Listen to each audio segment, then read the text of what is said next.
माननीय विधायक Shri Arun Kumar Sahu. Honourable speaker madam,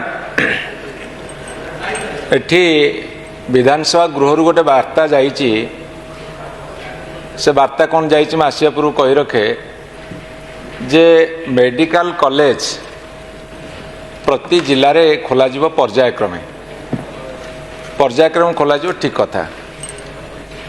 तेणु मेडिकल कॉलेज विभिन्न जिले में बर्तमान खोला जा बड़ बड़ जिला परवर्ती समय अन्य जिले में खोल किंतु गोटे वार्ता जाइए जहाँकि बर्तमान जन असंतोषर दाना बांधुची एवं जन असंतोष एत जोर दाना बांधुची ता एक भयंकर रूप नाक जाऊँगी।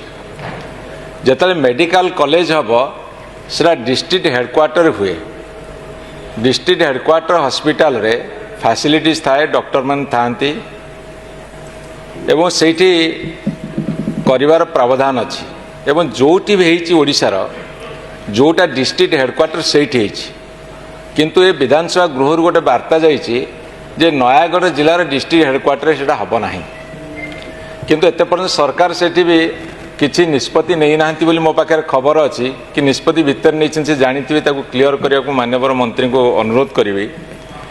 किंतु जेते बेले नयागढ़ जिले में एक मेडिकल कॉलेज स्थापन करिवार कथा उठिब सेते बेले नयागढ़ डिस्ट्रिक्ट हेडक्वार्टर हब नतुबा यार एक भयंकर परिणति हब बोली जनसाधारण मते कालीठू आज पर्यंत रखे उठे दौना एवं मु बर्तमान निश्चित भाव में जनसाधारण स्वर साथ एकमत हेबी।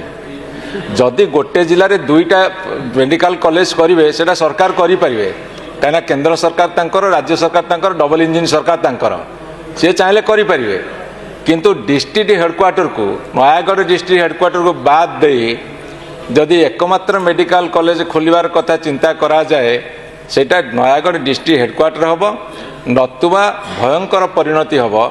से भयंकर परिणति जनसाधारण जहाँ ने से मुझे सामिल हे पवित्र विधानसभा गृह घोषणा करुँची। आउ नयागढ़ डिस्ट्रिक्ट हेडक्वार्टर में मेडिकल कॉलेज स्थापन करने माननीय मंत्री उपस्थित होती, मुझे दृढ़ दाबी जनाऊँगी, ना रास्ता बंद हम।